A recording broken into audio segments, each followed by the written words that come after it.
وامرأتہ قائمۃ فضحکت، ادھر کہیں حضرت سارہ بھی پیچھے کہیں کھڑی ہوئی ہوں گی پردے کے پیچھے، وہ اس پر ہنس پڑی۔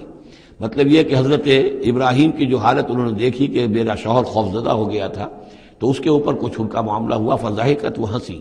فبشرناہا باسحاق، تو ہم نے انہیں بشارت دی اسحاق کی، یعنی فرشتوں نے ان کو بشارت دی اسحاق کی۔ حضرت اسماعیل کی ولادت ہو چکی ہے،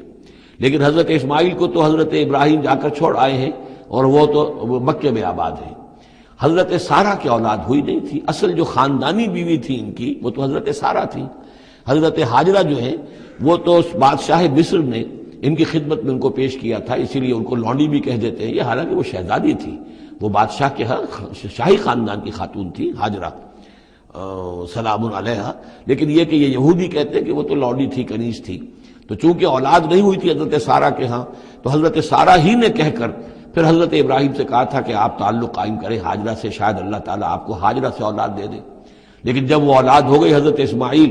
تو پھر وہ جو عورت کی ایک فطرت ہے اور مزاج ہے، تو ان کے لیے کھلنے لگی یہ بات کہ مجھے اللہ نے اولاد نہیں دی۔ اب ظاہر بات ہے کہ حضرت ابراہیم کی توجہ زیادہ ہو گئی ہوگی حضرت حاجرہ کی طرف، اپنے بیٹے کی طرف، تو پھر وہ ذریعہ بن گیا کہ انہوں نے کہا کہ انہیں چھوڑ کر آؤ، اور اللہ کے حکم سے حضرت ابراہیم نے حضرت حاجرہ کو اور حضرت اسماعیل کو وہاں بیت اللہ کے پاس، یا بیت اللہ جہاں بعد میں تعمیر ہونا تھا اس کی صرف بنیادیں اس وقت تھیں لیکن کوئی نشان اور نہیں تھا، وہاں چھوڑ دیا۔